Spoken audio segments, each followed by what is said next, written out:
तो क्या हाल बैंकर्स। तो फाइनली जिस चीज़ का इंतज़ार था वो आ गया। आईपीएस का कैलेंडर 2026 एग्ज़ाम्स के लिए। तो भाई बिगनर्स हो रिपीटर्स हो जो भी हो, जितना जान बचा 6 महीने झोंक दो। 6 महीने में या तो लाइफ बदलेगी या फिर जिस जगह पे हो वही अटके रहोगे। और एक चीज़, रिपीटर्स हो तो जो चीज़ पिछली बार गलती की है वही चीज़ इस बार गलती करोगे तो सेम चीज़ रिपीट करोगे, सेम रिजल्ट रिपीट होगा। ये बातें लिख लो।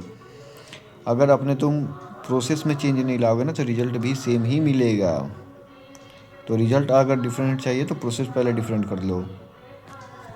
तो चलो पहले बात कर लेते कि कब कब कौन सा एग्ज़ाम है। तो जैसे कि सबको पता ही है, आईपीएस कैलेंडर 2026 आउट हो चुका है फाइनली। और देखते बात करते पीओ के लिए। तो जो भी पीओ का एग्ज़ाम है वो प्री एग्ज़ाम 22 और 23 अगस्त को होने वाला है। प्री का पेपर, पीओ के प्री का पेपर, ये पीओ के प्री का पेपर है 22 और 23 अगस्त को होगा। पीओ मेंस होगा 4 अक्टूबर को।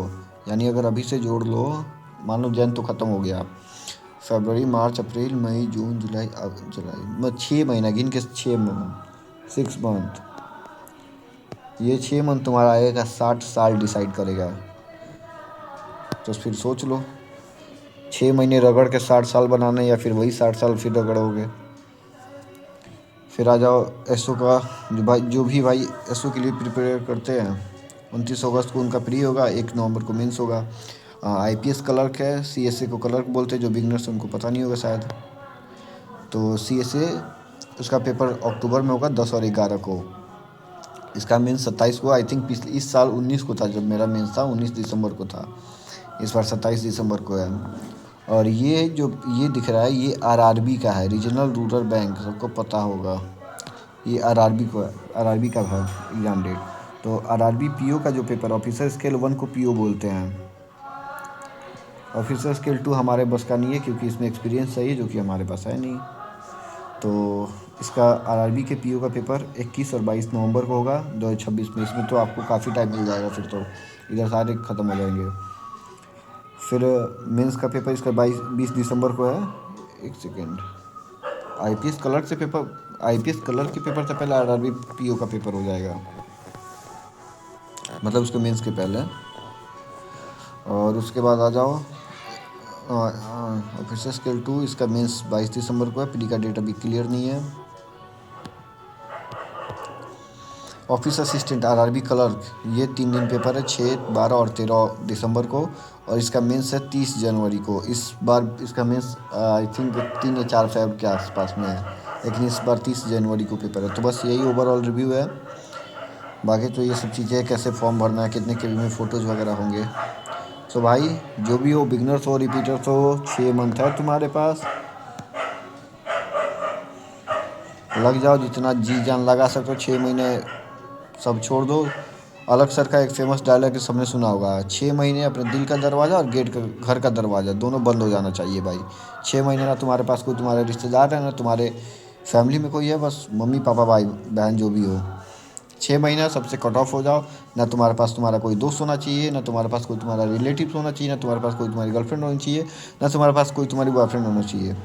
भाई सीधी 6 महीना तुम किसी को नहीं जानते हो, ना किसी फ्रेंड को जानते हो 6 महीने, ना किसी गर्लफ्रेंड को जानते हो, ना किसी बॉयफ्रेंड को जानते हो। 6 महीने जम के लग जाओ। 6 महीने लगो, 60 साल सुधार लो। नहीं तो फिर यही प्रोसेस फिर रिपीट होगा। फिर अगले साल कैलेंडर आएगा, फिर अगले साल तुम किसी और का वीडियो देखोगे कि हाँ स्ट्रेटजी कैसे बनानी है, कैलेंडर में एग्जाम डेट कब है। ये चीज़ें रिपीट होती जाएंगी। तो बढ़िया यही है कि इन चीज़ों को यही रोकना है ना।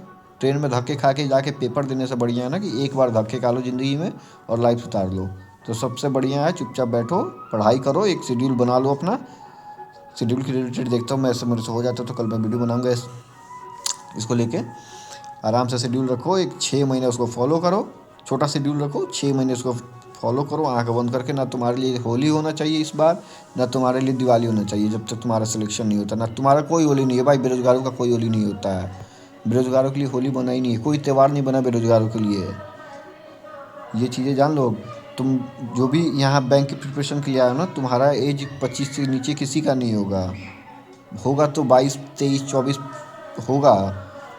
ग्रेजुएशन किए हो तो मिनिमम 20 से ऊपर ही हो गए, 20, 22 से ऊपर ही हो गए। तो इतना जान लो कि बेरोजगारी के लिए कोई होली नहीं है, चुपचाप रगड़ो 6 महीने, दबा के रगड़ो जितना रगड़ सकते हो। 6 महीने रगड़ दोगे ना भाई, आए के 60 साल रगड़ना नहीं पड़ेगा पूरी लाइफ। तुम्हारी फैमिली, तुम्हारा भाई, एक ही इंसान चाहिए भाई पूरी लाइफ, पूरे खानदान का नाम बदलने के लिए एक ही चाहिए। एक पर्सन ही खानदान का स्टेटस चेंज कर सकता है। आई होप वो तुम होगे। तो लग जाओ चलो। एंड थैंक्स, बस यही बताना था। बाकी अपना तैयारी करो अच्छे से, देखते मेरे से जितना हो सकता है मैं अपनी हेल्प करने की कोशिश करूँगा। बाकी थोड़ा लाइक सब्सक्राइब कर दिया करो यार। चलो बाय, मिलते हैं फिर अगली वीडियो में। Take care.